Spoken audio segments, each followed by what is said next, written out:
Hoje vamos falar sobre como foi o surgimento da educação nas escolas e o movimento esportivo inglês. Terá os tópicos de educação física na antiguidade, que como foi para chegar na idade moderna, a educação física na idade moderna, movimentação ginástico europeu, movimento esportivo inglês e o esporte como meio educacional. Para melhorar a contextualização, meus colegas irão apresentar através de imagens e vídeos deles explicando cada um desses tópicos que serão apresentados. Vou falar um pouquinho para vocês da atividade física na antiguidade. Era dividida em antiguidade oriental e ocidental. Ela teve a mesma importância que na pré-história. No Oriente se destacavam as finalidades de ordem guerreira terapêutica, ordem guerreira, terapêutica, esportiva e educacional. Vocês não reparem se eu me perder um pouquinho, porque, por incrível que pareça, não é tão fácil gravar um vídeo, é bem tenso. E, enfim, essa pandemia está destruindo com a vida da gente. Mas vamos lá. Então, era dividida em oriental e ocidental. No Oriente se destacavam as finalidades de ordem guerreira, terapêutica, esportiva e educacional.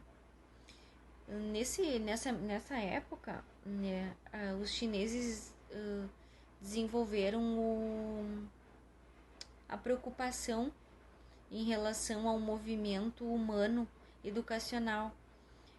Eles começaram a pensar no movimento humano, sobre como e por que executar o movimento humano. Eles tiveram essa preocupação.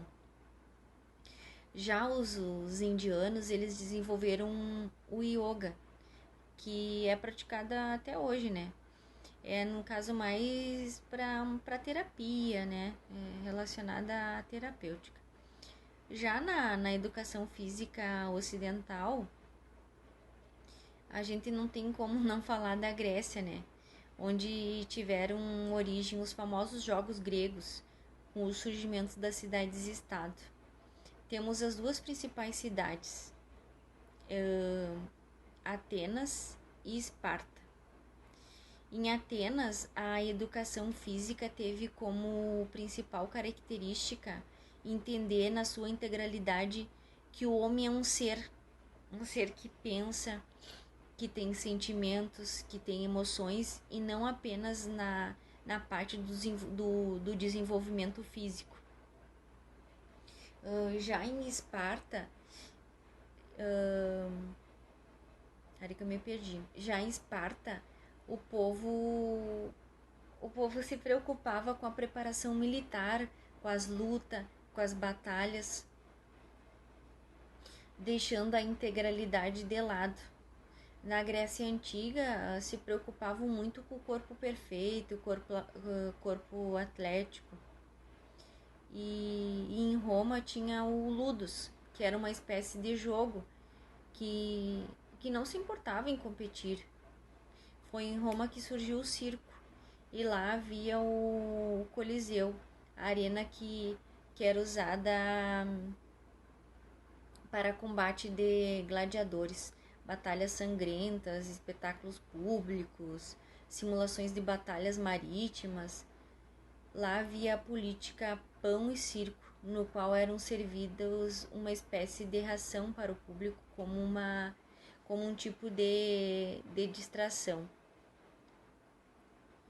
Então, assim, procurei fazer o resumo do resumo para poder passar, porque até o tempo é bem pouquinho.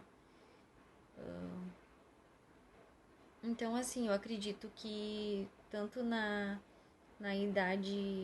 antiguidade como na pré-história, a preocupação era a mesma.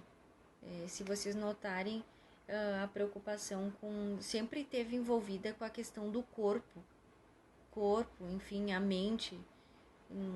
De início foi mais para a forma terapêutica, mas depois houve uma preocupação em relação ao movimento, Uma breve explicação sobre a educação física na Idade Moderna desde o seu início. A Idade Moderna tem seu reconhecimento em 1453, na tomada de Constantinopla, pelos turcos.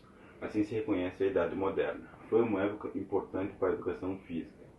Foi incluída alguns esportes, atividades nos currículos elitistas da elite, como salto, corrida de cavalo, natação e vários outros esportes. A ginástica foi sistematizada nessa época, e vários personagens e atores têm bastante influência nessa parte, para reconhecimento da educação física na Idade Moderna. Depois da sistematização da ginástica e da sua prática completa, vai para a Idade Contemporânea.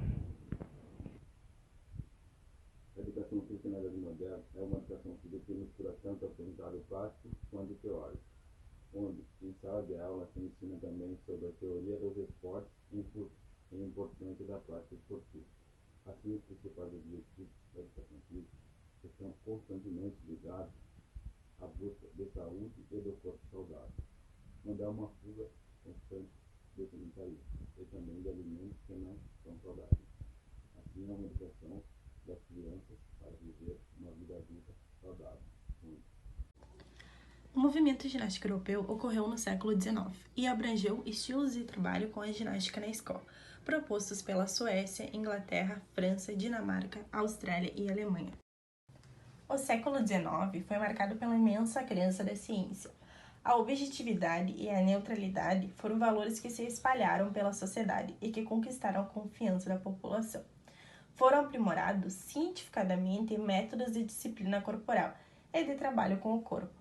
Os objetivos eram fortalecer, embelezar, corrigir e tornar saudável os corpos da população europeia. A grande finalidade desse movimento era a melhora da saúde da sociedade, em um momento marcado pelos problemas sociais que resultaram da Revolução Industrial. Associados à necessidade de fortalecer o trabalhador para aguentar a alta carga de suas tarefas, o movimento fez com que se formassem grupos locais para a prática da ginástica.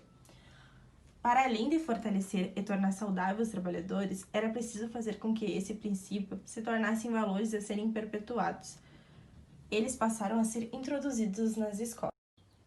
Ali, por meio da imposição da ginástica, era possível que os alunos ficassem mais fortes, mais disciplinados e mais saudáveis, e ainda tornassem esse tipo de atividade física como prática contínua.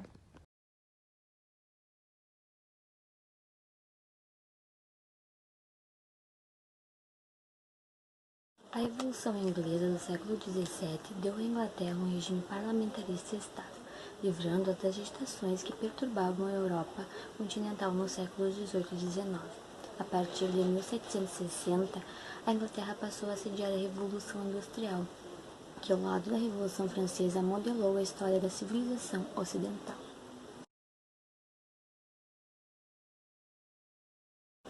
A Inglaterra foi a mais demorada quando comparada aos outros países europeus em estabelecer uma educação pública nacional controlada pelo Estado.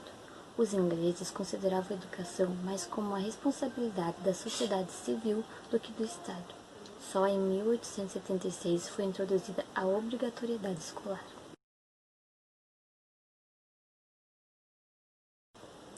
A maior contribuição da educação física no século XIX foi no campo do esporte, quando o mesmo deixou de ser uma prática aristocrática na Inglaterra, proliferando-se nas camadas sociais com a ajuda das escolas públicas, universidades e classe média emergente da Revolução Industrial, que deu vários jogos esportivos, organização, regras e técnicas.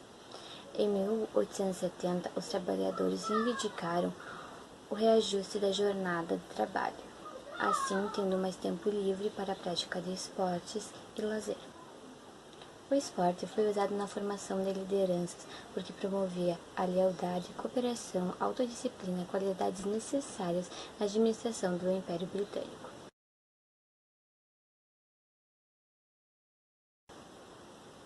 Foi difundido mundialmente através de embaixadores, administradores coloniais, missionários, comerciantes, marinheiros e colonos que se encarregavam de difundir o esporte pelo mundo.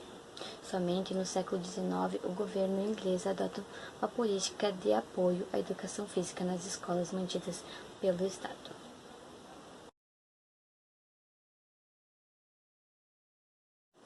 Tivemos em 1896 o surgimento dos Jogos Olímpicos e a criação do Movimento Olímpico Internacional pelo Barão de Courbet, que defendia a ideia de internacionalizar e promover a paz por meio do esporte. Até o final do século XVIII, o esporte era uma prática tipicamente aristocrática na Inglaterra. Isto é, a prática do esporte era exclusiva de uma alta classe social. A proliferação do esporte em outras camadas sociais e a sua institucionalização em órgãos diretivos no decorrer do século XIX mudaram esse panorama. Para isso, foi de extrema importância a proliferação do esporte através das escolas públicas, das universidades e da classe média emergente na Revolução Industrial. A Revolução Industrial, por sua vez, visava diversos benefícios para os trabalhadores. Dentre as reivindicações estavam a redução da jornada de trabalho, trazendo assim um aumento do tempo de lazer, contribuindo para o aumento da prática esportiva e de clubes esportivos. A Inglaterra investia na formação de lideranças e fez uso do esporte para isso, utilizando da promoção de qualidades promovidas pelo mesmo, sendo elas a liderança, a lealdade, a cooperação, a autodisciplina, a iniciativa e o espírito esportivo. A partir do final do século XIX, o esporte foi gradualmente difundido ao redor do mundo, através de embaixadores, administradores coloniais, missionários, comerciantes, marinheiros e colonos.